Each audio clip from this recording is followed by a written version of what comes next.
Всем привет! Меня зовут Элина Федорова, я модель, и этим я занимаюсь уже где-то 5 лет. Сегодня я решила для вас записать видео на тему позирования. Меня многие просили об этом, и я думаю, что это будет полезно для девочек, которые хотят стать моделями, либо для девочек, которые не хотят заниматься этим профессионально, но которые хотят просто получаться красиво на фото и видео. Немного расскажу о том, как я училась позированию. Собственно, никак я этому не училась, я не заканчивала никаких модельных школ, не смотрела никаких видео на эту тему, и вообще у меня никаких не было представления о том, как это все работает и что нужно делать, у меня не было. К тому же я была очень стеснительной, но я просто хотела быть моделью. Все пришло ко мне с опытом, чем больше фотосессий и видео я делала, тем более профессионально я становилась. И я надеюсь, что как раз-таки мое видео вам поможет научиться всему быстрее, не набивая собственных шишек. Существуют различные виды съемок, и для каждого вида есть свои особенности позирования. Давайте рассмотрим каждый из них. Самый обычный распространенный вариант съемки — это студийная съемка. В основном это каталоги одежды. Она происходит в студии на белом фоне.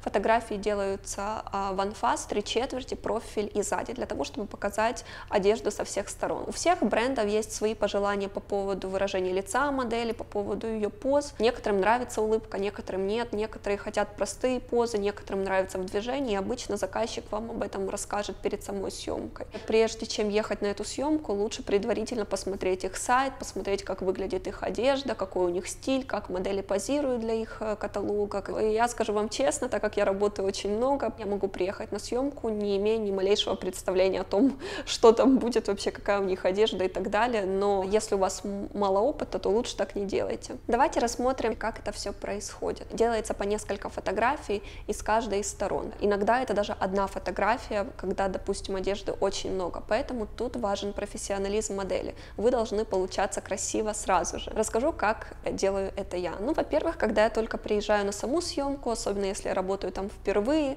я, скажем, еще не очень настроена на работу, я еще такая сонная, особенно новое место, знаете, так себе. Перед съемкой где-то 1,5 часа занимает на то, чтобы мне сделали макияж и прическу. В это время я сижу, пью кофе, чай, болтаю с визажистом, то есть я расслабляюсь, ко мне подходят люди, которые там работают, это обычно стилисты, фотограф. Я с ними знакомлюсь, налаживаю контакт, так сказать, для того, чтобы я себя чувствовала более комфортно. Потом, когда мой макияж, волосы готовы, я уже морально настроена на работу, особенно если я себе нравлюсь, макияж, волосы, все прекрасно, у меня настроение повышается, я себя чувствую уверенно, что, соответственно, будет сказываться на снимках. Но если вы хотите быть профессиональной моделью, вы должны быть в хорошем настроении, быть уверены в себе, даже если вам не нравится ваш макияж и волосы. Конечно, в этом есть небольшая сложность работы моделью, нужно этому научиться. Во-первых, почему вам быть неуверенными в себе? Если вы прошли кастинг на эту работу, это уже говорит о многом. Вас выбрали среди других девочек. Если вы на этой съемке, значит, вы идеально подходите на эту работу. Так посчитал заказчик, вы ему нравитесь, поэтому у вас нет причин волноваться, бояться или стесняться. К тому же вам платят за это деньги, поэтому какая разница, собственно, какую одежду вам подобрали, либо какой макияж сделали. К этому нужно относиться проще. Почему я делаю акцент на психологическом аспекте? Потому что я считаю, что это основополагающее в этой работе. Ваша неуверенность в себе, либо когда вы смущаетесь,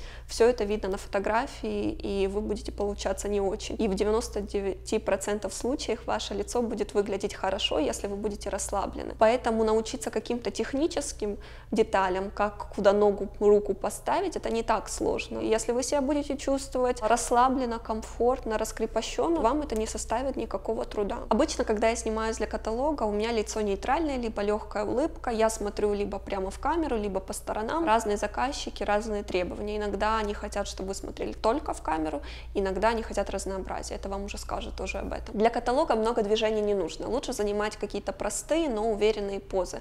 В каждой позе нужно застывать по несколько секунд для того, чтобы фотограф вас успел сфотографировать. Потом немного меняете положение рук и ног, снова принимаете позу. И таким образом вы вращаетесь по часовой стрелке. Когда вас фотографируют, вы слышите щелчки, вспышки. Таким образом вы понимаете, что фото сделано, и можно менять позицию. То есть, в принципе, достаточно легко, и вам главное поймать этот ритм этих щелчков и каждых там, допустим, 3 секунды менять свое положение. Когда вы позируете, старайтесь, чтобы ваши руки не лежали на одежде. Также не забываем, что тоже нужно волосы убирать с одежды. Обычно они убираются назад, либо оставляется только с одной стороны небольшая часть волос. Либо, если это фотография со спины, волосы нужно убирать наперед, тоже чтобы они не закрывали одежду. Обычно на полу есть пометка, маркер, где вы должны стоять. Когда вы уходите с фона переодеваться, вы возвращаетесь на то же место. Это упрощает задачу модели. Если вам нужно поправить волосы, припудрить лицо, либо завязать шнурки, это сделает стилист и визажист. И если даже на автомате вы хотите это сделать, поправить, лучше этого не делать, потому что им со стороны виднее то, как вы выглядите. Если что-то будет не так, они это исправят. Следующий вид съемок — это лайфстайл. Обычно эта съемка происходит в более интересных локациях, где-то на улице, либо интерьере, но, кстати, тоже бывает иногда на белом фоне. А сейчас вам расскажу самые распространенные приемы и позы в лайфстайл съемках. Например, walking.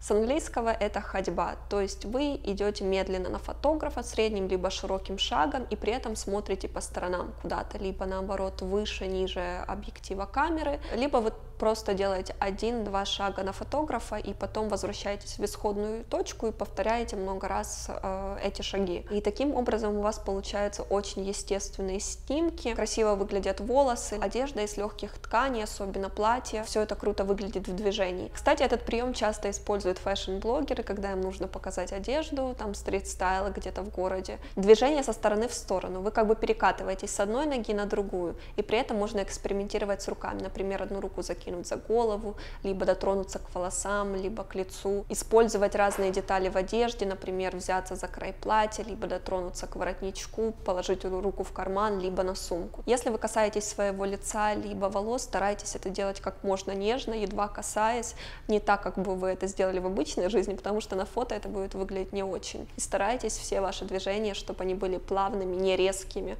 для того, чтобы фотограф успел словить эти кадры. Помните о том, что не стоит заводить локти в камеру, вот так, это некрасиво. Лучше, когда на фотографии видны кисти рук. Не стоит их прятать, лучше, чтобы они присутствовали в кадре, потому что это будет выглядеть, как будто они обрублены. Допустим, если вы хотите завести руку за голову, лучше это сделать как-то вот так, но не вот так. Всегда помните про источник света. Свет — это очень важно для фотографии. И если это лайфстайл съемка, в основном это, конечно, естественный свет, солнце, поэтому даже если вам хочется отвернуться в противоположную сторону, потому что так будет комфортнее вашим глазам, лучше этого не делайте, иначе получите некрасивую тень на своем лице. Всегда старайтесь работать в сторону света, чтобы на вашем лице было солнце, вы должны его чувствовать. Также, в зависимости от того, какая на вас одежда, вы должны пробовать разные эмоции. Там, допустим, если на вас какое-то платье, будьте романтичны, вы можете играться с волосами, можете просто кокетливо смотреть вниз, делать загадочную улыбку. Если на вас какой-то casual, джинсы, футболка, будьте прикольны, вы можете смеяться, либо показать язык в камеру. Если это там купальник, будьте сексуальны, томный взгляд. Нужно чувствовать это настроение и передавать его. Хорошо знать еще свои удачные, неудачные ракурсы, лучшую сторону лица. Все это придет с опытом, когда вы будете смотреть свои снимки и анализировать их. Например, я не люблю свой профиль, мне нравится больше анфас 3/4, соответственно, я их в основном и показываю. Я не очень люблю широко улыбаться, если я улыбаюсь, я делаю такую легкую улыбку, либо приоткрываю рот. А с лицом лучше работать дома, у зеркала, надо корчить разные рожицы, кривляться, гримасничать. Кстати, очень помогают селфи при этом. Да, мой вам совет, делайте часто селфи, экспериментируйте с лицом, таким образом вы найдете то выражение лица, которое вам нравится больше всего, и когда вы будете его часто повторять, уже мышцы будут сами напрягаться там, где нужно, и делать необходимое вам выражение. Какие же особенности позирования в видео?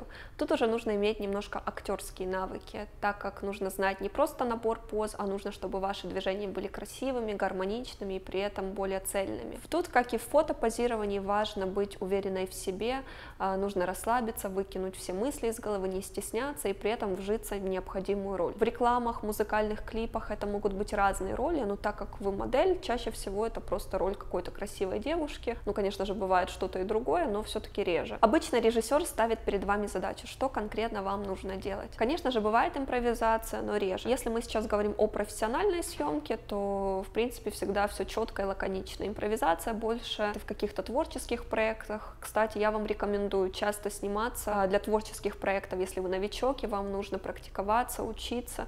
Вам вряд ли заплатят за такую съемку, но вы можете не переживать, что вы там где-то что-то не так сделаете, то есть, соответственно, на вас не будет такой ответственности. Вы можете просто попросить подругу поснимать вас на видео, например, взять каких-то два противоположных образа, какая-то милая девушка, роковая девушка, взять подходящую одежду, сначала снять крупный план лица, то есть отыграть эмоциями, как вы видите этот образ, потом снять общий план, вашу походку, ваши какие-то движения, все старайтесь делать очень плавно, никаких резких движений. Потом, конечно, когда вы будете все это отсматривать, вы сможете понимать, что вы делаете хорошо, где нужно поработать, что вам не нравится. Если вы себе не нравитесь на видео сначала, не переживайте, это так у всех, я себе тоже раньше не нравилась, как я выглядела. Все это приходит с опытом, нужно учиться, и у вас обязательно получится. Тут главное трудолюбие и целеустремленность, поэтому главное, не останавливайтесь, если вы хотите этим заниматься. А теперь давайте снова вернемся к профессиональным съемкам, к съемочной площадке, как же происходят съемки музыкальных клипов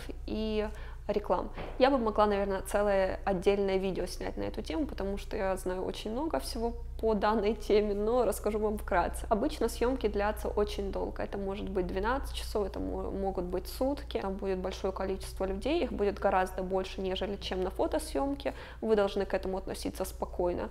Самое главное — слушать внимательно то, что вам говорят. Перед вами режиссер поставит какую-то задачу, и важно сделать это максимально быстро и хорошо, потому что обычно на таких проектах все расписано по минутам, как говорится, время — деньги, и для того, чтобы не уйти в переработку, нужно придерживаться графика. Иногда вас могут попросить станцевать в клипе. Естественно, с вас не будут требовать каких-то профессиональных танцевальных движений, иначе бы просто профессиональных танцоров бы пригласили. Но какие-то базовые танцевальные движения должны быть в вашем арсенале, потому что часто в клипах используются сцены, где просто девочки-модели танцуют где-то в клубе, на танцполе, то есть какая-то там танцевальная песня. Либо это может быть love story. Вы должны тоже нормально к этому относиться. Если вам надо будет коммуницировать с парнем, возможно, это будут даже какие-то объятия, либо поцелуи. Если это как-то противоречит вашим моральным принципам, нужно заранее отказываться от подобных ролей. Съемка в нижнем белье или купальниках. Я отнесла это к отдельному пункту, так как я считаю, что этот вид съемок имеет тоже ряд своих особенностей. Каких же? Давайте поговорим об этом. Во-первых, вам должно быть комфортно в нижнем белье или купальнике. Иначе, если вам не нравится свое тело или вы чувствуете какую-то зажатость, все это будет сковывать ваши движения, и это будет видно на снимках. Поэтому это тот вид съемок, который требует от вас максимальной раскрепощенности, уверенности в себе, в своем теле. Если вы соглашаетесь на каталог для нижнего белья, вы должны быть готовы к тому, что оно может где-то просвещаться, где-то могут быть кружева, то есть вас это тоже не должно смущать. Также я всегда позирую на носочках. Это, во-первых, визуально удлиняет ноги, но даже если меня фотографируют там выше колена, я все равно на носочках, потому что это еще и подтягивает фигуру. Особенно бедра, талия, они становятся стройнее, мышцы становятся более видны на теле. И вообще я вам советую никогда полностью тело не расслаблять, оно всегда должно быть в таком легком напряжении. Мои самые любимые позы, например, одна нога вперед, как бы делаем небольшой шаг, а при этом одну руку кладем на бедро, вторую к волосам, то есть с руками мы можем уже играться, делая разные там какие-то движения. Вторая поза, например, одна нога ровно, вторую немного сгибаем, при этом руки расслаблены у нас, либо можем одной рукой приобнять себя. По поводу взгляда, тут, конечно же, в основном взгляд должен быть такой секси, нужно соблазнять камеру, представьте, что объектив камеры — это парень, ну и флиртуйте с ней.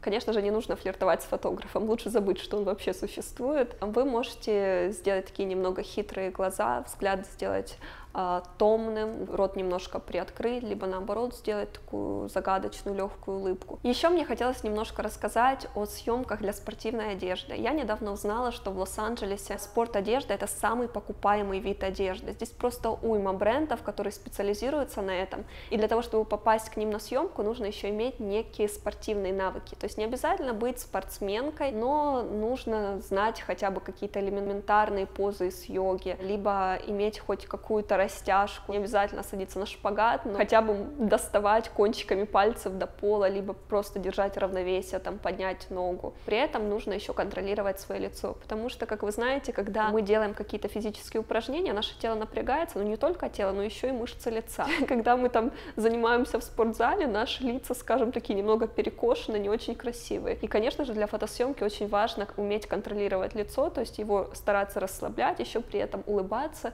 и делать все это легко и непринужденно. Еще часто делаются фотографии в движении, например, в прыжке, либо вы имитируете бег. Все это нужно практиковаться, даже дома просто стать перед большим зеркалом, попытаться застывать в таких разных позах и при этом следить за своим лицом, чтобы оно было нормальным. На этом у меня все, ребят. Я постаралась максимально рассказать все, что я знаю о позировании.